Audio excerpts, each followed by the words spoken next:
What is the most horrifying thing your parents have ever done? Not my parents. Just my mother. I'm a product of a one-night stand.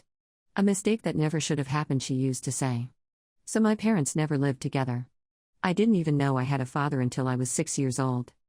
I had quite a few father figures in my life, uncles, cousins, and my mother's co-workers, so I didn't really think I was missing out on anything. My mother didn't even tell my dad I existed until I was almost 3. And it was only because she wanted child support. My dad asked for proof, so she took him to court. All the judge saw was an irresponsible man who refused to acknowledge me. So the judge ordered him to pay $1,800 a month in child support. My father agreed but demanded to meet me. My mother finally gave in right before I turned 6. He lived in another state, so we flew out to see him. I warmed up to him immediately. He gave me a lot more attention than my mom. He actually played with me. I have fond memories of running around on the beach with him. When it was time to go, I was inconsolable. I didn't want to leave. Due to the distance and my mother's selfishness, I didn't see him often.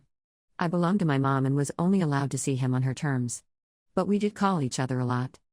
When I was 10 years old, he was diagnosed with cancer. A brain tumor. It was inoperable. He must have known it was a death sentence, but he protected me from that. He only ever wanted to talk about me and how I was doing. One night when I was 11 years old, my mom flatly told me my father was dead. I asked how and why. I didn't understand how seriously sick he was. My mom told me to quit bothering her and go to my room.